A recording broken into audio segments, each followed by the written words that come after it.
Tiba masa Anda mengalami satu situasi sampai Anda mengatakan, kapan berakhirnya yang seperti ini? Serang. Perhatikan, jika Anda berada pada level ini, saya ucapkan selamat kepada Anda, karena Anda akan diangkat pada kedudukan yang tertinggi di antara sekian ujian yang ada. Zuzan, artinya Allah akan naikkan Anda pada derajat yang tinggi. Karena hukum ujian tadi, la yukallifullahu nafsan illa wus'aha. Allah nggak akan menguji seorang hamba di luar batas kemampuannya. Jadi kalau Anda sudah dipandang oleh Allah siap menerima yang ini, maka Anda akan diberikan zilzal. Kalau Anda nggak mampu, Anda hanya akan diberikan darra atau ba'sun. Anda merasa sedang punya masalah yang berat, membuat hati Anda goyah. Saya ucapkan pada Anda, dari sekian hamba Allah yang ada di muka bumi, cuman Anda yang diberikan itu. Artinya Allah akan mengangkat derajat Anda. Ayo bahagia. Dan yakinlah, bukan orang lain yang dititipkan, Anda yang diberikan. Allah percaya pada Anda, kenapa Anda tidak yakin? Bukan orang lain. Jadi mustahil Allah memberikan ujian berat kalau Anda nggak sanggup. Karena cuma Anda yang sanggup, Anda yang dikasih. Suami Anda titipan, istri Anda titipan. Maka tolong jaga titipan itu supaya kembali dalam keadaan baik. Maka tugas kita membuat dia soleh. Kalau Anda ingin istri yang solihah, jangan dituntut dia, tapi bantu dia jadi solihah. Kalau ibu ingin suami soleh, jangan banyak dituntut, bantu dia supaya soleh. Bekerja samalah supaya titipan itu ketika kembali kepada Allah dalam keadaan yang baik. Dan ketika titipan itu dikembalikan kepada Allah, maka Allah akan jadikan dia milik abadi kita saat di surga nanti. Nggak akan dipisahkan lagi semuanya. Tapi jangan sampai terjadi satu berteriak di neraka karena tak sanggup kita selamatkan pada saat itu. Apa ibu tega melihat anak yang sekarang telah dikandung, dilahirkan, digendong, disayang-sayang, lucu dia, lantas suatu saat berteriak minta panggil mamanya, mama, ummi, dan Anda nggak bisa bantu dia. Karena itu anak berbakti pada orang tua berbakti pada anak, muliakan semuanya itu. Insya Allah Allah berikan kemuliaan pada kita semua. Ramadan itu limpahan pahala, rugi orang kalau nggak ibadah saat Ramadan itu. Nabi aja itu tadarusan Quran sekali khatam. Saat tahun meninggalnya 2 kali khatam untuk ngejar kemuliaan-kemuliaan, contoh bagi kita. Itu Ramadan. Jadi ini yang pertama menjadikan kita mesti sadar Ramadan beda dengan bulan biasa. Maka disampaikan oleh Nabi, yang pertama ada pelipat gandaan pahala. Yang kedua ada perisai yang bisa menjauhkan kita dari setan. Yang ketiga, saya tutup mukaddimahnya, yang ketiga, hanya Ramadan yang siang malam melahirkan ampunan Allah Subhanahu wa taala. Siang malam. Sejahat-jahatnya manusia, Allah masih sayang, pasti dibawa jalan untuk berubah. Dia bisa kebayang nggak? Firaun yang ngaku Tuhan, hobi bunuh orang, kata-katanya kasar, suka eksekusi, masih diberikan hidayah untuk berubah. Anda bukan Firaun. Anda tidak pernah mengaku Tuhan. Anda tidak pernah punya hobi bunuh orang. Kesalahan Anda tidak sebanyak Firaun. Kalau Firaun saja diberi jalan untuk berubah, apalagi Anda? Pasti Allah bisikan dalam jiwa Anda, ada saatnya Anda untuk berubah. Sebelum Allah wafatkan Anda untuk kembali kepadanya. Ingat teman-teman, maaf, kita tidak akan lama. Satu kali kita pasti akan pulang. Pastikan saat Anda pulang, ada kebahagiaan terpancarkan di wajah Anda. Ketika Anda terlahir, semua orang tertawa melihat Anda, dan Anda menangis. Tapi pastikan ketika Anda wafat nanti pulang kepada Allah, buat orang lain menangis, Anda yang tertawa. Perbedaan orang dulu sholat dengan orang sekarang sholat. Dulu, orang sholat karena mengenal Allah terlebih dahulu, memahami bagaimana cara menyembahnya. Maka kenikmatan sholatnya Masya Allah ketika ditunaikan, khusyuk, sungguh tak terlukiskan.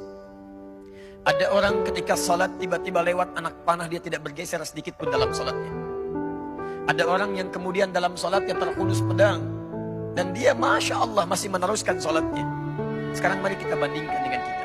Maaf, ada sindiran yang halus dalam Al-Quran tapi tajam.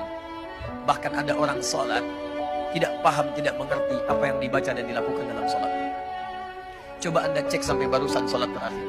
Dari sekian ribu ruku dan sujud yang Anda kerjakan, berapa persen bacaan sholat yang Anda paham? Jangan-jangan lebih dari itu.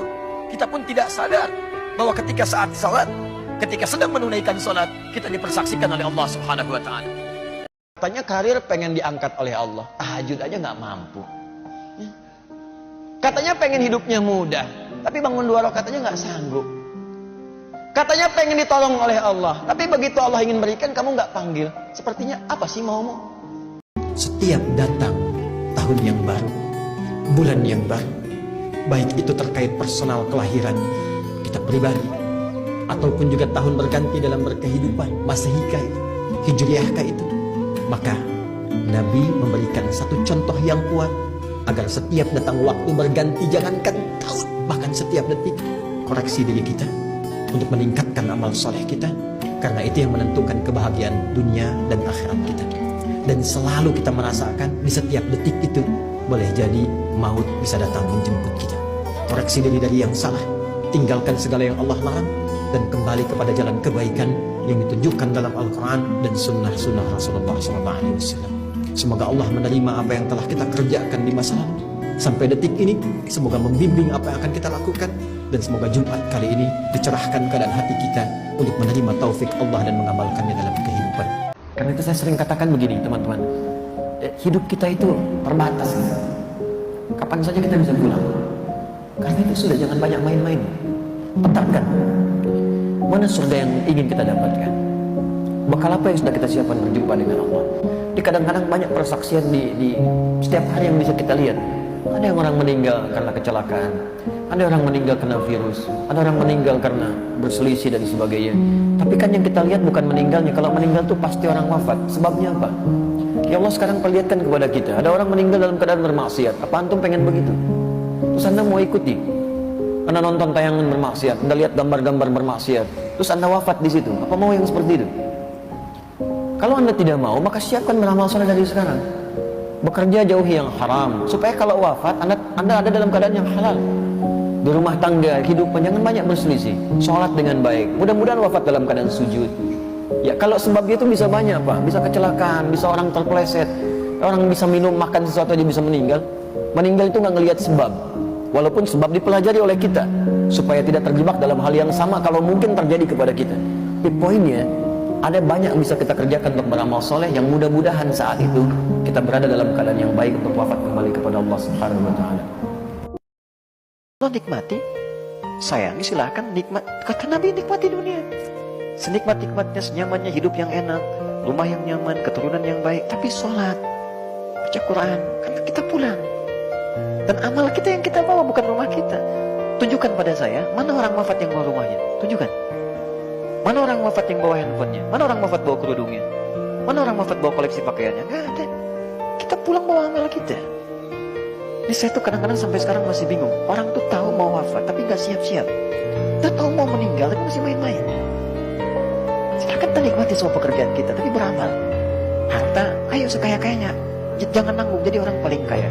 Supaya bisa berzakat, supaya bisa infak, bisa sedekah, bisa berikan pendidikan pada anak-anak, supaya pintar, soleh, jadi dokter yang hafal Quran, insinyur yang hafal Quran, diproduser bikin film-film Islami. Ayo cepet, jangan tanggung. Niatkan dengan benar. Jangan pernah simpulkan sesuatu untuk ke depan karena kita belum tahu masa depan. Kalau dalam bahasa hadis qudsi itu begini, ibadi khalaqtuka lil ibadati fala tal'ab. Hambaku, aku ciptakan kau itu untuk ibadah, jangan banyak mainnya. Wa qasamtu laka rizqaka fala tat'ab. Dan aku telah bagi rizkimu, itu pasti aku akan berikan. Gak usah terlalu capek mencari rizki. Tinggal engkau beraktivitas, bergerak, bekerja, aku akan berikan. Kata Allah, sepanjang kita yakin. Perhatikan kalimat ini yang dahsyat. Kalau engkau niatkan kepentingan aktivitasmu untuk ibadah kepadaku, aku akan mudahkan urusan rizkimu sehingga engkau merasa lapang dalam ibadah dan cukup untuk mendapatkan rizki itu. Jadi bukan ingin tapi cukup. Cukup itu sesuai kebutuhan, jadi nikmat roh kita. Orang yang mohon maaf terlalu banyak keinginannya, itu yang menjadikan beban hidupnya jadi berat. Hukumnya jika mengelap bagian tubuh setelah wudhu seperti bagian kepala selepas wudhu, tidak apa-apa, tidak ada masalah. Ya, hal yang dikerjakan sebelum dan setelah itu tidak ada kaitan langsung ya dengan ibadah yang telah ditunaikan, kecuali bila pekerjaan yang dimaksudkan membatalkan ibadah yang telah dilakukan. Ya, seperti setelah wudhu misalnya ada sesuatu yang bunyi yang keluar dari bagian tubuh yang memang diketahui itu membatalkan wudhu, maka itu langsung berpengaruh.